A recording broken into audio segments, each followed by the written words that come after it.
ભરૂચ શહેરમાં રતન તળાવ બહુ જૂનું પુરાણું તળાવ છે અને સરકારશ્રી દ્વારા અમૃત 2.0 હેઠળ આપણને ગ્રાન્ટ મળવામાં આવી છે.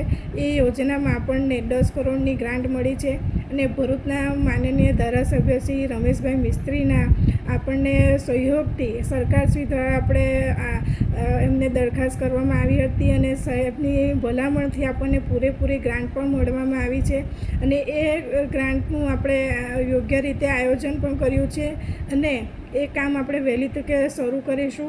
રતન તળાવની ફરતે આપણે કમ્પાઉન્ડ વોલ, ગંદા પાણીના નિકાલ માટે ડ્રેનેજ માટેની પણ સગવડ કરી છે.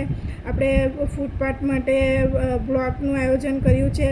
લાઇટ, વોલ પેઇન્ટિંગ વગેરે વસ્તુઓનો સમાવેશ કર્યો છે અને આ કામ આપણે વહેલી તકે શરૂ કરી અને પૂર્ણ કરીશું, જેથી કરીને ભરૂચ નગરપાલિકામાં આવેલા વોર્ડમાં વધુમાં વધુ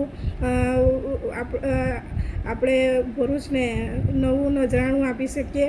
અને આ તરફથી ભરૂચ નગરપાલિકા જનતા વતી માનનીય ધારાસભ્યશ્રી અને મુખ્યમંત્રીનો પણ હું ખૂબ ખૂબ આભાર માનું છું. કે અગાઉ પણ આ તળાવના શુદ્ધિકરણ માટે, એના બ્યુટિફિકેશન માટે ગ્રાન્ટ ફાળવવામાં આવી હતી, પણ કોઈ પણ અસરકારક કામગીરી કરવામાં ન આવી હતી. મરહુમ સાંસદ અહેમદ પટેલ સાહેબ દ્વારા પણ આ તળાવને બચાવવા માટે પણ ગ્રાન્ટની ફાળવણી કરવામાં આવી હતી, પણ નગરપાલિકાએ જે કામગીરી કરવી જોઈએ એ કામગીરી અસરકારક ન હતી કરી, એટલે તળાવ દિવસે દિવસે કહી શકાય કે ઉકરડો બનતું જાય છે.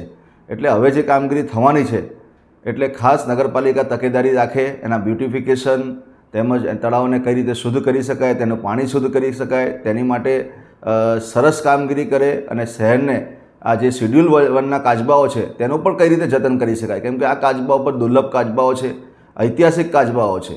એટલે આ કાચબાઓને પણ કઈ રીતે આપણે બચાવી લઈએ અને આવનારી પેઢીને બતાવી શકીએ, તે માટે પણ ખાસ પ્રયત્ન કરીને આ કામગીરીને નગરપાલિકાના અધિકારીઓ, વહીવટી તંત્ર ખૂબ એના પર ધ્યાન આપીને કામગીરી કરે, જેનાથી ઐતિહાસિક રતન તળાવ બચી શકે.